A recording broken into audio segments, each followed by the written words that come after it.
అందరికీ నమస్కారం అండి. జూలై 25 నుంచి శ్రావణ మాసం ప్రారంభం కాబోతుంది.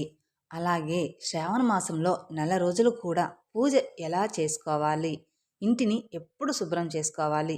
శ్రావణ మాసంలో భార్యాభర్తలు కలవచ్చా? అల్లం వెల్లుల్లి తినవచ్చా? ఈ విషయాలన్నిటినీ కూడా ఇప్పుడు ఈ వీడియోలో చాలా డీటెయిల్‌గా చెప్పుకోబోతున్నాం. కాబట్టి వీడియోని ఎక్కడా స్కిప్ చేయకుండా చివరి వరకు చూడండి. అప్పుడే మీకు పూర్తిగా అర్థమవుతుంది. అలాగే భక్తి శ్రద్ధలతో వినండి. అందరూ ఎంతగానో ఎదురుచూసే మాసమే శ్రావణ మాసం. ఎక్కువగా పండగలు, వ్రతాలు, నోములు, పెళ్ళిళ్ళు, గృహప్రవేశాలు ఇలా ఎన్నో శుభకార్యాలు జరుగుతాయి ఈ మాసంలో. అందుకని ఈ శ్రావణ మాసం కోసం ఎంతోమంది ఎదురుచూస్తూ ఉంటారన్నమాట. అలాగే మొదటిసారి మీరు మా ఛానల్ చూస్తున్నట్లయితే మా ఛానల్ సబ్స్క్రైబ్ చేసుకొని నన్ను సపోర్ట్ చేయండి. అలాగే కామెంట్ బాక్స్‌లో ఓం భగవతాయ నమః అని కామెంట్ చేయండి. లేదా వరలక్ష్మి నమః అని కామెంట్ చేయండి. ముఖ్యంగా ఆడవారికి ఈ శ్రావణ మాసం అంటే ఇంకా ప్రత్యేకమైనది. ఎందుకంటే సిరులు కురిపించే శ్రీ మహాలక్ష్మీదేవి స్వయంగా తమ ఇంటికి ప్రవేశిస్తుందని భక్తుల నమ్మకం. శ్రావణ మాసంలో వ్రతాలు, పూజలు చేసుకోవడం వల్ల భర్త ఆయుష్ పెరుగుతుందని, అలాగే తమ ఇంటి సభ్యులు ఎప్పుడూ కూడా ఆయురారోగ్యాలతో ఉండాలని, తమ భర్త ఆయుష్ పెరుగుతుందని, అలాగే ఇంట్లో ఎలాంటి ఆర్థిక సమస్యలు, అప్పులు, దుఃఖం అనేది లేకుండా ఎప్పుడు సుఖ సంతోషాలతో, అష్టైశ్వర్యాలతో, వాహనాలతో నిండి ఉంటారని నమ్మకంతో ఈ పూజ అనేది చేస్తూ ఉంటారు. ప్రతి స్త్రీ కూడా ఈ శ్రావణ మాసంలో తప్పకుండా వ్రతాలు, నోములు చేస్తారు. అయితే ఇంతటి విశేషమైన శ్రావణ మాసంలో మన ఇంట్లోకి లక్ష్మీదేవి అమ్మవారు ప్రవేశిస్తుందని చెప్తూ ఉంటారు. ఈ మాసం అంటే లక్ష్మీదేవికి ఎంతో ప్రీతికరమన్నమాట. అలాగే మనం ఇంటిని ఎప్పుడు శుభ్రం చేసుకోవాలి అనేది కూడా ఇప్పుడు మనం తెలుసుకుందాం. ఈ నెల రోజులు కూడా అమ్మవారిని శక్తి కొలది భక్తి శ్రద్ధలతో ఎవరైతే పూజ చేస్తారో తప్పకుండా ఆ అమ్మవారి కటాక్షం అనేది మీకు కలుగుతుంది. వరలక్ష్మీదేవి వ్రత కథలోనే ఈ మాసం గొప్పతనం అనేది తెలుస్తుందన్నమాట. అలాగే ఎంతో భక్తురాలైన చారుమతి దేవికి కలిగిన అదృష్టమే మనకి కూడా కలగాలి అంటే తప్పకుండా అమ్మవారిని పూజించండి. అయితే మనం అమ్మవారిని పూజించడానికి ముందుగానే మన ఇల్లు అంతా కూడా శుభ్రంగా ఉంచుకోవాలి. మనం మన ఇల్లు, మన ఇంట్లో ఉండే సభ్యులు, అలా చుట్టూ ఉన్న పరిసర ప్రాంతాలన్నిటిని కూడా శుభ్రం చేసుకొని ఉంచుకోవాలి. అలా అయితేనే లక్ష్మీదేవి అమ్మవారు మన ఇంట్లోకి అడుగు పెడుతుంది. శ్రావణ మాసం కోసం మన ఇంటిని ఎప్పుడు శుభ్రం చేసుకోవాలి అంటే మాత్రం మనకి శ్రావణ మాసం అనేది ఎప్పుడూ కూడా ఆగస్టులో వస్తుంది. కానీ ఈసారి జూలై 25 నుంచి స్టార్ట్ అవుతుంది. కాబట్టి మీరు ఇల్లు మొత్తాన్ని కూడా అంటే శుక్రవారం వస్తుంది కాబట్టి మీరు సోమవారం నుంచి క్లీన్ చేసుకుంటే మీకు అప్పుడు సరిపోతూ ఉంటుందన్నమాట. మీ పూజ సామాన్లు, ఇంట్లో బూజు దులపడం ఇలాంటి పనులన్నీ కూడా చేసేసుకోండి. కానీ ఇలాంటి పనులు మంగళవారం లేదా శుక్రవారం మాత్రం అస్సలు చేయకండి. కాబట్టి ఈ రోజుల్లో తప్పించి మిగిలిన రోజుల్లో ఎప్పుడైనా సరే మీరు చేసుకోవచ్చు. కాబట్టి సోమవారం ఇంటిని అంతటిని కూడా క్లీన్ చేసుకొని పెట్టుకోవాలన్నమాట. ఎందుకంటే మనకి మొదటి శుక్రవారం అనేది జూలై 25వ తేదీన వచ్చింది. కాబట్టి దానికన్నా ముందే ఇంటి మొత్తాన్ని శుభ్రం చేసుకొని ఉంచుకోవాలి. ఇల్లు ఎంతో శుభ్రంగా సువాసనలతో ఉంటే లక్ష్మీదేవి అంత త్వరగా ఇంట్లోకి అనేది ప్రవేశిస్తుందన్నమాట. అలాగే ఈ లక్ష్మీదేవికి ఇష్టమైనవి కొన్ని ఉన్నాయి. మీరు ఇల్లు తుడిచే నీళ్ళల్లో ఒక గుప్పెడు రాళ్ళ ఉప్పును, చిటికెడు పసుపును వేసి క్లీన్ చేసుకుంటే మీ ఇంట్లో ఉన్న ప్రతికూల శక్తులన్నీ కూడా తొలగిపోయి పాజిటివ్ ఎనర్జీ అనేది వస్తుంది. మరి నాన్ వెజ్ తినే రోజున ఇంటిని, పూజా మందిరాన్ని క్లీన్ చేసుకోవచ్చా అంటే చేసుకోకూడదు అని మాత్రమే చెప్పాలి. ఎందుకు అంటే నాన్ వెజ్ తిన్నాక ముందే మీరు మీ పూజ మందిరాన్ని, దేవుడి చిత్రపటాలని, అలాగే దేవుడికి సంబంధించిన పూజ సామాగ్రి అన్నీ కూడా క్లీన్ చేసుకోవాలి. నాన్ వెజ్ తిన్న తర్వాత మాత్రం ఇవన్నీ కూడా అసలు ఎట్టి పరిస్థితుల్లో కూడా ముట్టుకోవడం కానీ చేయకూడదనమాట. అలాగే నెక్స్ట్ డే స్నానం చేసిన తర్వాత మాత్రమే ముట్టుకోండి. ఒకవేళ మీకు ఆ రోజు కుదరలేదు, నాన్ వెజ్ తిన్నాను అనుకుంటే మాత్రం. అలాగే మీరు వరలక్ష్మి వ్రతానికి ఇంటి అంతటినీ కూడా క్లీన్ చేసుకొని పెట్టుకున్నారు. అలాగే అన్నీ కూడా సిద్ధం చేసుకొని ఉంచుకున్నారు. కానీ అంతలోనే మీకు నెలసరి వచ్చే టైం అయింది. మరి ఆ తర్వాత అంటే పీరియడ్స్ టైం అయిపోయిన తర్వాత కూడా మళ్ళీ ఇంటిని డీప్ క్లీన్ చేసుకోవాలా అనే డౌట్ కొంతమందికైతే ఉంటుంది. అంతా ఇంటిని అయితే డీప్ క్లీన్ చేయవలసిన అవసరం అయితే ఏమీ లేదు. కానీ మీరు వాడుకునే బట్టలు ఎందుకంటే మీరు ఆల్రెడీ ఇంతకు ముందే చేశారు కాబట్టి ఇప్పుడు 3 రోజులు స్నానమైన తర్వాత మీరు ఎక్కడైతే తిరిగారో అంటే ఎక్కడెక్కడ ఏ రూమ్‌లో ఉన్నారో అన్ని రూముల్లో కూడా మాప్ స్టిక్ అది పెట్టేసేయండి. అవన్నీ కూడా మీరు ఒకసారి వాష్ చేసేసుకోండి. మీరు ఏమైతే తాకుతారో, ఏ వస్తువులైతే ఉంటాయో అవన్నీ క్లీన్ చేసుకోండి. పూజ మందిరంలోకి మీరు ఎలాగో వెళ్ళరు కాబట్టి ఆ పూజ మందిరంలో ఉండే సామాన్లు క్లీన్ చేయవలసిన అవసరం అయితే లేదు. అలాగే పసుపు నీటితో ఇంటిని అంతా కూడా శుద్ధి చేసుకుంటే సరిపోతుంది. మీరు ఎక్కువగా వెళ్ళేది కిచెన్లోకి లేదా బెడ్రూమ్లోకి వెళ్తూ ఉంటారు కాబట్టి అవి మాత్రం ఎక్కువగా క్లీన్ చేసేసేయండి. కాబట్టి కిచెన్లో ఉన్న వాటిని క్లీన్ చేసుకోండి. అలాగే మీరు బెడ్రూమ్లో ఏదైతే బెడ్షీట్ని పిల్లో కవర్స్ని పెట్టుకుంటారో వాటన్నిటిని కూడా క్లీన్ చేసుకోవాలి. ఇంట్లో ఏదైనా గంగాజలం ఉంటే గంగాజలాన్ని కూడా ఇల్లంతా చల్లండి. అవి మా ఇంట్లో లేవు అనుకునే వాళ్ళు పసుపు నీళ్ళలో అయినా చల్లి 5వ రోజు నుంచి మీరు పూజ అనేది స్టార్ట్ చేసుకోవచ్చు. ఒకవేళ మీకు శ్రావణ మాసం మధ్యలో నెలసరి వచ్చినా సరే ఈ 5 రోజుల పూజలు ఏమీ చేయకండి. 5 రోజులు స్నానమైన తర్వాత ఇల్లంతా కూడా ఒకసారి క్లీన్ చేసుకొని మేము చెప్పిన విధంగా క్లీన్ చేసుకున్న తర్వాత నుంచి మీరు పూజలైతే స్టార్ట్ చేసుకోవచ్చు.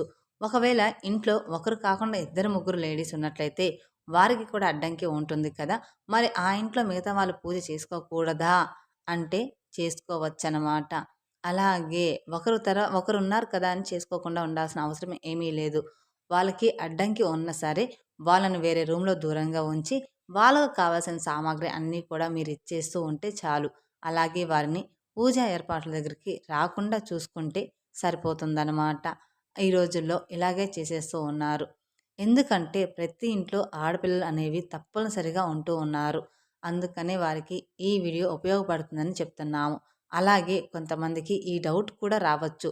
శ్రావణ మాసం అంతా కూడా మేము పూజలు ఏమీ చేసుకోము. ఓన్లీ ఒక వరలక్ష్మి వ్రతం మాత్రమే చేసుకుంటాము అనేది చాలామందికి డౌట్ ఉంటుంది.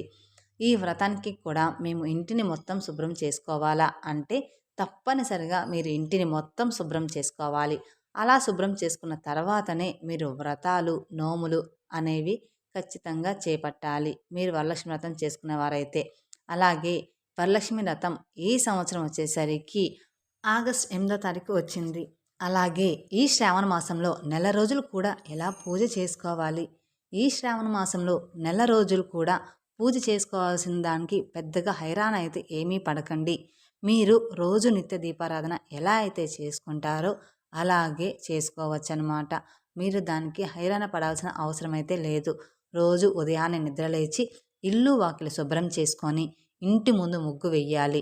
తర్వాత తలస్నానం చేయగలిగితే చేయవచ్చు. లేకపోతే రోజు తలస్నానం చేయకపోయినా పర్వాలేదు. 2 రోజులకో లేదా 3 రోజులకో ఒకసారైనా తలస్నానం చేసినా సరిపోతుంది. కానీ ఆడవారు తలస్నానం చేయకపోయినా పర్వాలేదు అంటే పాపిడిలో కుంకుమ పెట్టుకుంటే మనకి తలస్నానం చేసిన వాటితో సమాధానం అవుతుంది. ఎందుకు అంటే పాపట్లో విష్ణుమూర్తి, లక్ష్మీదేవి నిలువై ఉంటారు కాబట్టి. అలా చేసిన తర్వాత ఇల్లంతా కూడా తుడిచి మాప్ పెట్టేసుకోండి. ముఖ్యంగా దేవుడి గదిలో ఉన్న ముందు రోజు పెట్టిన వస్తువులన్నీ కూడా తీసేసి ఆ తర్వాత కుందులన్నీ క్లీన్ చేసుకొని దీపారాధన చేసే ముందుగా వినాయకుడిని పూజ చేసుకున్న తర్వాత అష్టోత్తరాలు స్తోత్రనామాలను శ్రీకారం, అష్టలక్ష్మి స్తోత్రం, మహాలక్ష్మి అష్టోత్తరం ఇవన్నీ కూడా చదువుకోవాలి. అలాగే ఓం శ్రీ మాత్రే నమః అనే అమ్మవారిని లేదా ఓం శ్రీ లక్ష్మీ నమః అనే మంత్రాలతో అమ్మవారిని తలుచుకున్నా చాలు. మంత్రాలే రానవసరం లేదు. మన మనసుకి భక్తితో అమ్మవారి మీద లగ్నం చేసి పూజ చేసినా సరిపోతుందన్నమాట. అంతే కదా, మంత్రాలు చదువుతారు అందరూ మనకి రావు అని అనుకోవద్దు. తర్వాత అమ్మవారికి బెల్లంతో చేసిన ఏదైనా ఒక నైవేద్యం పెట్టి అంటే పరమాన్నం కానివ్వండి, పాయసం కానివ్వండి లేదా పండ్లు కానివ్వండి ఇలా ఏదో ఒకటి నైవేద్యంగా పెట్టి మీరు అమ్మవారికి నీరాజనం సమర్పిస్తే సరిపోతుంది. మేం చెప్పిన విధంగా ఈ నియమాలను పాటిస్తూ నెల రోజులు కూడా మీరు పూజ అనేది నిర్వహించుకోవచ్చన్నమాట.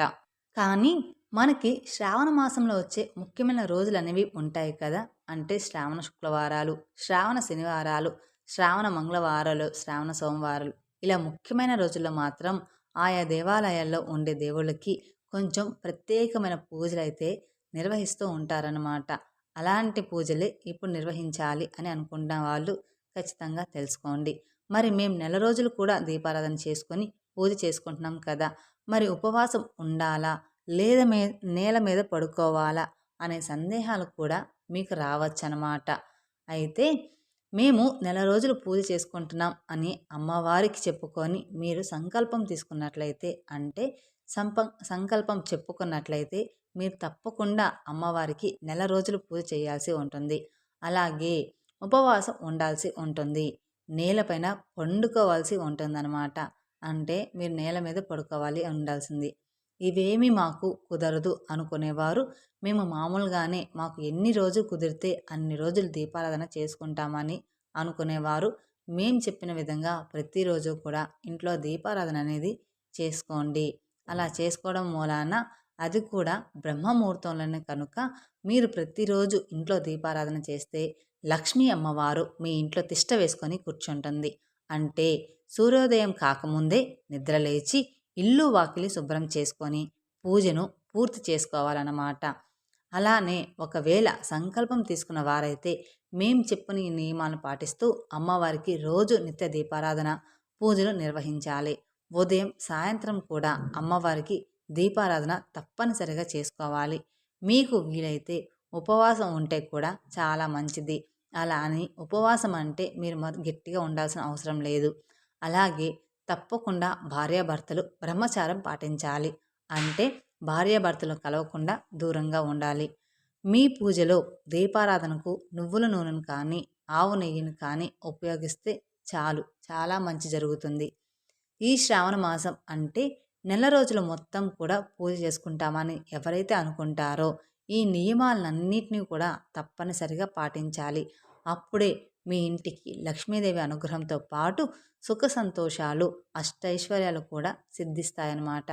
అలాగే ఈ నెల రోజులు కూడా నాన్ వెజ్ లాంటి ఆహార పదార్థాలు కూడా ఏమీ తినకూడదు. ఇవన్నీ మేము ఏం చేయలేము, మధ్యలో మాకు ఆటంకాలు అనేవి వస్తాయి. అలాగే మా ఇంట్లో చిన్నపిల్లలు కూడా ఉంటారు, అత్తమామలు ఉంటారు, మాకు చాలా అంటే చాలా పనులు ఉంటాయి, మేము ఇలా చేసుకోలేము, ఇవన్నీ మేము చేయలేము అని అనుకునేవారు ఈ మాసంలో ఉన్న ప్రత్యేకమైన రోజులు అంటే శుక్రవారం, శ్రావణ శుక్రవారాలు, శ్రావణ మంగళవారాలు, శ్రావణ సోమవారాలు ఇలాంటి రోజుల్లో మాత్రం తప్పకుండా మీరు ఈ నియమాలు అనేవి ఖచ్చితంగా పాటించాలి అన్నమాట. అలాగే అల్లం, వెల్లుల్లి లాంటివి కూడా తినకుండా ఉంటే చాలా మంచిది. మరి మిగిలిన రోజులు అమ్మవారికి పూజ అనేది చేసుకోవట్లేదు కదా, మరి ఆ రోజులు నాన్ వెజ్ లాంటివి తినవచ్చా అనే సందేహం కూడా కొంతమందికి రావచ్చనమాట. అయితే ఈ నెల రోజుల్లో పూజ చేసేవాళ్ళు తినకూడదు. మిగిలిన రోజుల్లో మీరు పూజ చేసుకోవడం లేదు కాబట్టి మీరు మీకు నచ్చినట్టుగా ఉండవచ్చు. అంటే మీకు ఇష్టమైన ఆహార పదార్థాలు తినవచ్చు. అలాగే భార్యాభర్తలు బ్రహ్మచారం పాటించవలసిన అవసరం కూడా ఏమీ ఉండదు. అలాగే ఉపవాసం ఉండాల్సిన అవసరం కూడా ఏమీ లేదు. ఏదైతే అలాగే నేలపైన పండుకోవాల్సిన అవసరం కూడా ఏమీ లేదు. ఎవరైతే అమ్మవారిని సంకల్పం చెప్పుకొని నెల రోజులు మొత్తం కూడా పూజ చేస్తారో అలాంటి వారు మాత్రమే ఈ నియమాలన్నీ ఖచ్చితంగా పాటించాలి. ఒకవేళ నాన్ వెజ్ తినేవారు రోజున కాకుండా నెక్స్ట్ డే పూజ చేయాల్సి వస్తే ఆ రోజున తప్పకుండా తలస్నానం చేసి మీరు పూజ చేసుకోవచ్చు అనమాట. అలాగే మరి భార్యాభర్తలు కలిసి నెక్స్ట్ డే పూజ చేయాలంటే ఆ రోజు కూడా తలస్నానం అనేది ఖచ్చితంగా చేసి అమ్మవారిని పూజ చేస్తే మంచిది. తలస్నానం చేయకపోయినా పర్వాలేదు, కానీ తప్పనిసరిగా స్నానం చేసిన తర్వాత మాత్రమే పూజ గదిలోకి వెళ్ళాలని గుర్తుంచుకోండి. అందుకని తలస్నానం మీరు ఏ పని చేసినా కానీ పక్క రోజు మాత్రం శ్రావణ శుక్రవారాల్లో ఇలాంటివి చేయాలి అనుకున్న వారు మాత్రం ఖచ్చితంగా తలస్నానం చేస్తే చాలా మంచిగా మనసు ప్రశాంతంగా అనేది అనిపిస్తూ ఉంటుంది. లోపల గిలేమీ లేకుండా, అంటే అమ్మో మనం నాన్ వెజ్ తిన్నాం కదా, ఇప్పుడేమో ఓపిక లేదు, తలస్నానం చేయాలా లేదా అని అనుకుంటూ ఉంటారు. అలాంటి వాళ్ళు మాత్రం ఖచ్చితంగా లోపల గిలి ఉంటే మాత్రం చెయ్యండి. కానీ నాన్ వెజ్ తిన్న రోజులు మాత్రం తప్పకుండా తలస్నానం చేయాలి. ఎందుకంటే ఆడవారికి పాపెట్లో గంగాదేవి ఉంటుందని పండితులు చెప్తూ ఉన్నారు. అందుకని స్త్రీలు రోజు తలస్నానం చేయకపోయినా పర్వాలేదు, పెళ్ళైన స్త్రీలు పాపెట్లో కుంకుమను తప్పనిసరిగా ధరించాలి. కానీ మగవారైతే అలా కాదు. మగవాళ్ళు పూజ చేసేవారైతే రోజు తలస్నానం చేసిన తర్వాత మాత్రమే ఇంటి యజమాని అంటే మగవారు పూజ చేయాల్సి ఉంటుంది. ఇది మామూలు రోజుల్లో దీపారాధన చేసుకోవడానికి మాత్రమే చెప్తున్నామన్నమాట. ఇంటి మగవారు మాత్రం ఖచ్చితంగా తలస్నానం చేయాల్సి ఉంటుంది. కానీ ప్రత్యేకమైన రోజులు అంటే శ్రావణ శుక్రవారం, మంగళవారాలు, నోములు, వ్రతాలు చేసేటప్పుడు మాత్రం తప్పకుండా ఆడవారు కూడా తలస్నానం చేసి ఈ వ్రతాలు, నోములు అనేవి చేపట్టాలి. ఈ శ్రావణ మాసం మొత్తం అంటే నెల రోజులు కూడా మేము ఎలాంటి సంకల్పం అనేది తీసుకోకుండా నార్మల్గా మేము దీపారాధన చేసుకుంటాము. మరి ఇలా చేసుకున్నప్పుడు నాన్ వెజ్ తినచ్చా అంటే మీరు ఉదయం పూజ చేసుకుంటారు కాబట్టి మధ్యాహ్నం వేళలో మీరు నాన్ వెజ్ లాంటివి తినచ్చు. ఈ శ్రావణ మాసం మొత్తంలో మీరు ఎలా అయినా కానీ మీరు సంకల్పం లేకపోతే మీ ఇష్టం వచ్చినట్టు తినచ్చనమాట. ఆహార పదార్థాలు అంటే మీకు ఇష్టమైన ఆహార పదార్థాలను తినచ్చు. పూజకు ముందుగా మాత్రం అస్సలు తినకూడదు. తర్వాత మీరు ఏమి తిన్నా పర్వాలేదు. సాయంత్రం సమయంలో మీరు మళ్ళీ పూజ చేసుకోవడానికి మాత్రం వీలు లేదు. నెక్స్ట్ డే తలస్నానం చేసిన తర్వాత మాత్రమే మీరు పూజ చేసుకోవాల్సి ఉంటుందన్నమాట. మొత్తం మీద ఏమిటి అంటే మీరు నాన్ వెజ్ తిన్నా లేదా భార్యాభర్తలు కలిసిన తర్వాత మాత్రం ఖచ్చితంగా తలస్నానం అయితేనే పూజ చేయాలి. అలాగే మీరు ఎంతో భక్తితో నిష్టతో అమ్మవారిని పూజిస్తారో ఆ అమ్మవారి చిన్న చూపు మన పైన ఖచ్చితంగా పడుతూనే చాలు. అమ్మవారు కరుణా కటాక్షాలు మనకి కలిగిందని ఎంతో అదృష్టంగా మనం భావిస్తాము. అమ్మవారు ఎక్కడుంటే అక్కడ అష్టైశ్వర్యాలు, సుఖ సంతోషాలు, వరాలు కురిపిస్తూ ఉంటుంది. అందుకని లక్ష్మీ అమ్మవారు ప్రతి ఒక్కరి ఇంట్లోకి ప్రవేశించాలని కోరుకుంటారు. అమ్మవారు మీ ఇంట్లోకి తప్పకుండా ప్రవేశించాలి అన్నా, అలాగే అమ్మవారి కటాక్షం కలగాలి అన్నా మేము చెప్పిన రోజుల్లో ఇంటిని ఖచ్చితంగా శుభ్రం చేసుకోండి. ఈ నెల రోజులు కూడా మేము చెప్పిన నియమాలను పాటిస్తూ ఎవరైతే భక్తితో నిష్ఠతో అమ్మవారిని పూజిస్తారో తప్పకుండా వారికి లక్ష్మీదేవి అనుగ్రహంతో పాటు ఆనందం, శ్రేయస్సు, అష్టైశ్వర్యాలు అనేది కలుగుతాయన్నమాట. ఇలాగా ఈ నెలంతా కూడా ఎంతో సుఖ సంతోషాలతో జీవించాలని కోరుకుంటూ ఉన్నాను. తెలుసుకున్నారు కదండి, శ్రావణ మాసంలో నెల రోజులు పూజ ఎలా చేయాలి, భార్యాభర్తలు కలవచ్చా, ఎలాంటి నాన్ వెజ్ తినచ్చా లేదా ఎలాంటి పాటించాలి, నియమాలు ఏంటి అని మొత్తం కూడా తెలుసుకున్నారని అనుకుంటున్నాను. ఈ వీడియో కనుక మీకు నచ్చినట్లయితే మరికొందరికి షేర్ చేయండి. అలాగే మొదటిసారి మీరు మా ఛానల్ చూస్తున్నట్లయితే మా ఛానల్ సబ్స్క్రైబ్ చేసుకొని నన్ను సపోర్ట్ చేయండి. Thank you for watching my video.